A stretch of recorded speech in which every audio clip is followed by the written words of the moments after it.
Disyembre 8, 1941, nagsimula ang pananakop ng mga Hapones sa Pilipinas na ikinatakot ng mga Pilipino at pag-aabuso sa mga kababaihan at pananakit sa paglalaking Pilipino. Nagdusa ang mga Pilipino dahil sa karahasan ng Hapones, ipinaglaban ang mga kalayaan ng mga Pilipino para makawala sa kamay ng pananakop.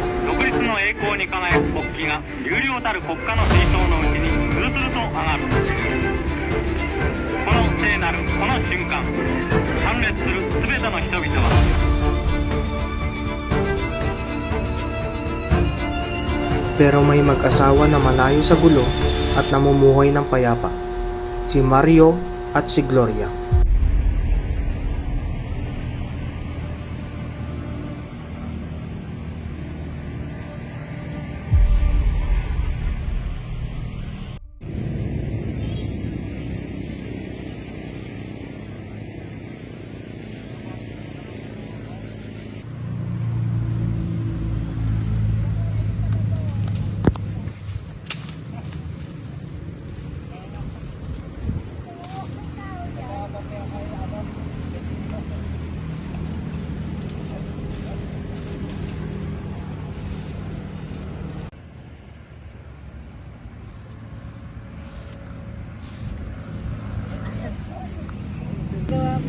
Ito, kumuha ng panggatong para may gamitin mamayang gabi.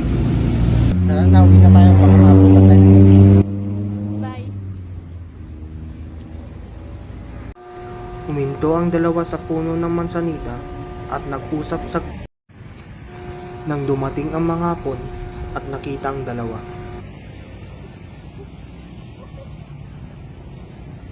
Sinalubong naman ni Mario at binati ng marespeto. Binugbog si Mario ng 3 Hapones at biglang lumapit si Gloria at pinakausapan ng mga Hapones. Hinawakan ang kamay ni Gloria at hinila ng persahan sa harapan ng Hapones.